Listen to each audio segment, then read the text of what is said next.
Hi, guys, and welcome back to another episode of Women in Math and STEM, where our mission is to reach out to as many professionals, aspiring professionals, students, whatever you name it. We try to reach out to them, who essentially support the initiative of bringing more women and young girls into the STEM field. So, with that being said, as always, feel free to open up the description or transcript to better follow along, and I hope you enjoyed this episode. Hello, and thank you so much for coming to this call today and talking with me. Just to sort of start off, do you mind introducing yourself as sort of walking us through your math and engineering journey and ultimately why you decided to pursue a career in STEM education? Yeah, so great. So I'm Dr. Jenna Carpenter, and I am the founding dean and professor of engineering at Campbell University in North Carolina. We're the Campbell Camels. You can see the camel back there. Um, and as far as my journey, I have really liked math as long as I can remember. When I was a little kid, my mom said I love to play with blocks, and blocks are, pre-math skills. So when I went to college, picking a STEM major was, kind of the natural thing to do, I guess. And I really liked teaching. I'd sort of informally tutored a lot of students and helped a lot of my friends in school. I had a lot of aunts who were teachers, so I decided that's really what I wanted to do. But I decided that I wanted to teach college rather than like high school or junior high. So that meant I had to go get a PhD, which I did from Louisiana State University. And my degrees are all in mathematics. And so, the bulk of the students that you're teaching are really engineering students because if you look at all the majors on campus, they take more math than just about anybody else. And, if you're on a campus with engineering, there's usually a lot of engineering majors. So, that's really what started my career in engineering education. About 6 or 7 years in, I was asked to become a department head and spent 10 years as an engineering department head. And then I became an associate dean. So at the college level, College of Engineering and Science level, did that for about 8 years. And then a decade ago, I moved here to North Carolina to build the engineering school here from scratch. I was the first employee. And I walked in the door with a desktop, a laptop, and 2 offices. I built everything from there with a great team of faculty and staff and students. So that's kind of been my career. I've also done a lot of things at the national level, had a lot of great opportunities to lead organizations and do things sort of at a broader scale. I think you mentioned that you built everything starting from scratch. That honestly sounds really amazing. I was just sort of wondering how you sort of implemented your vision into reality, as well as any challenges you faced along the way that you had to overcome. Yeah, so that's a great question. So by the time I came here, I had been teaching um, for about 29 years. So I had lots and lots of experience, right? And I was lucky at my previous university, Louisiana Tech University. We did a lot of really innovative things. So I had a chance to be part of projects to do that. So, after all that time, a lot of experience as an administrator, I had a pretty good idea of what worked well, what we needed to do to prepare graduates for work, to work in industry, better ways of teaching. And so, I simply tried when I came here, I tried to take those good ideas and implement those. So here we do a very hands-on project-based approach all 4 years. So students take 4 years of engineering, not a bunch of general education classes with the engineering kind of stuck at the end. Um, everybody learns better if you apply what you're learning. You remember it better, it makes more sense. You're not just memorizing stuff. So the hands-on project based, and then it's a lot more fun, right? So, we know from research that's a much better way to teach. And then it also means that students learn how to use a lot of equipment. They learn to work with other people. So all of these are really workplace skills. So if you have students do that, not only is it more fun, do they learn the material better, but they're better prepared to go to work when they get out. So that was sort of our underlying premise as far as how we decided to create an innovative environment.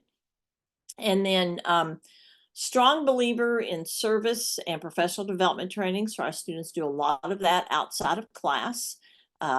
Engineering really is a service discipline at heart because you're building things for people to use that are going to make the world a better place.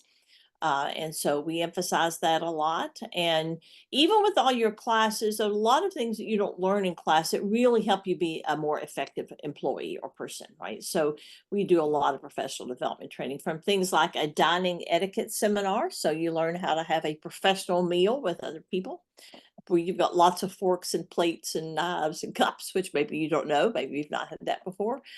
We also do things like professional communications, talking about how do you introduce yourself, how do you network. So lots and lots of topics that we cover there as well. And then the third thing that we emphasize is professional licensure. So you don't have to get a professional engineer's license, but it's sort of the good housekeeping seal of approval, right? Gold star.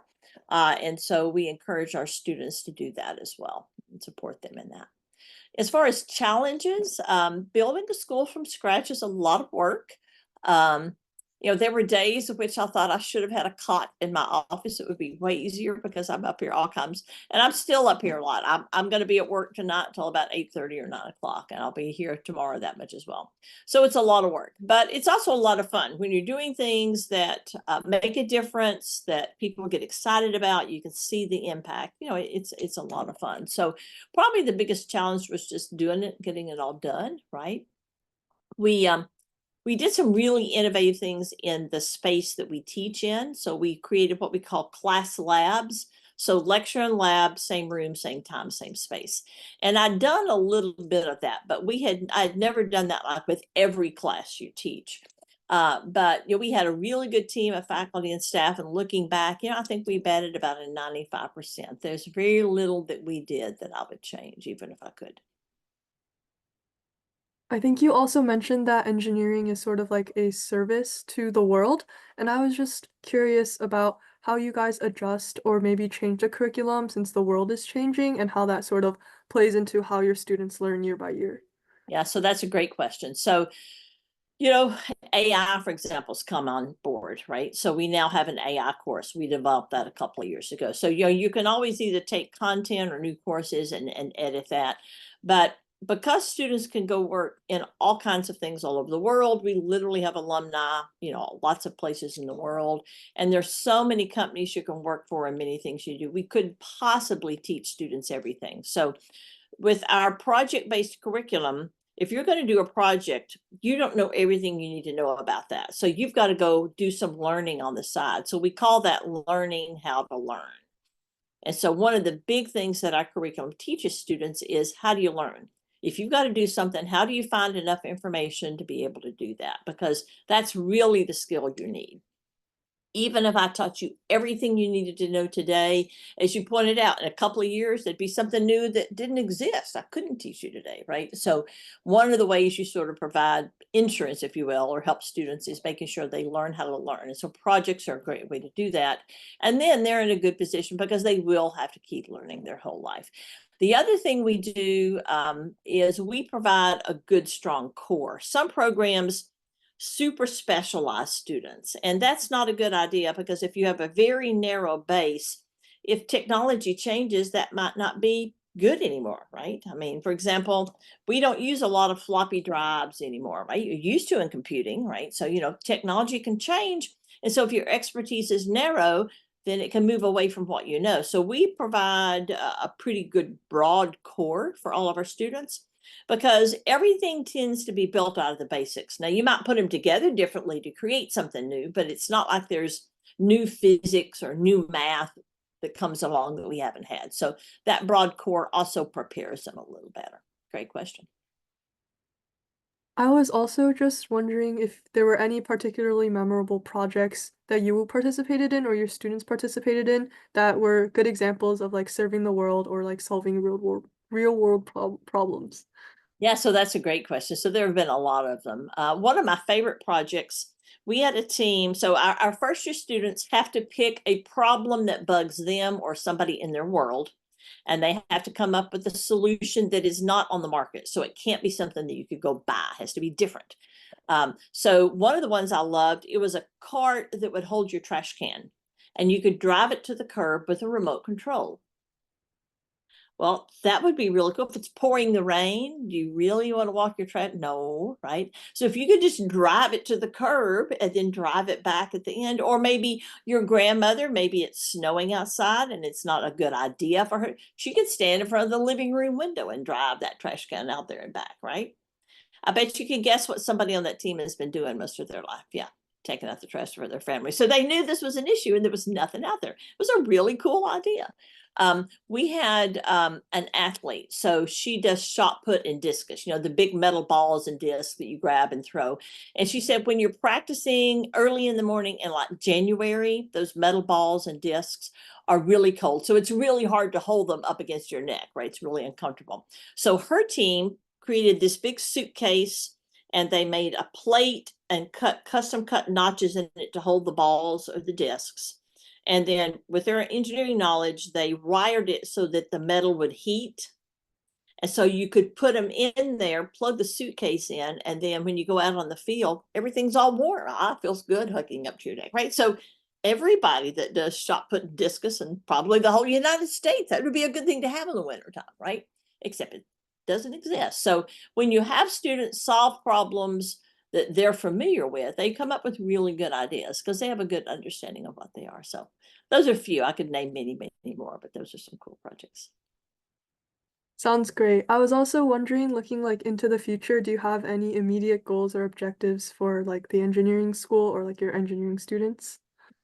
Yeah, so we're always adding maybe some new concentrations. This year we added a mechatronics. So with everything, with AI, robotics, automation, things are advancing pretty fastly. So we have a new concentration that's a combination of mechanical and electrical engineering. So it's kind of got the hardware and the software. And so that's something we've just started this year. We're also looking at maybe civil engineering important to companies. And so they need employees who have training. How do you get sustainable raw materials to build what you're building? How do you build it in a way so that whenever it's not being used anymore, it can be recycled? How can you manufacture it in a way that is more sustainable, that uses less energy, that releases less carbon, maybe that uses less water, things that you can do that cause pollution or issues. And so that's the thing we're looking at next, because I think that's something already industry is really beginning to look for and need. And so many people my age, when you went through school, you had no training on any of this, right? So they really do need some people to come in with that. So those are some of the things we're doing.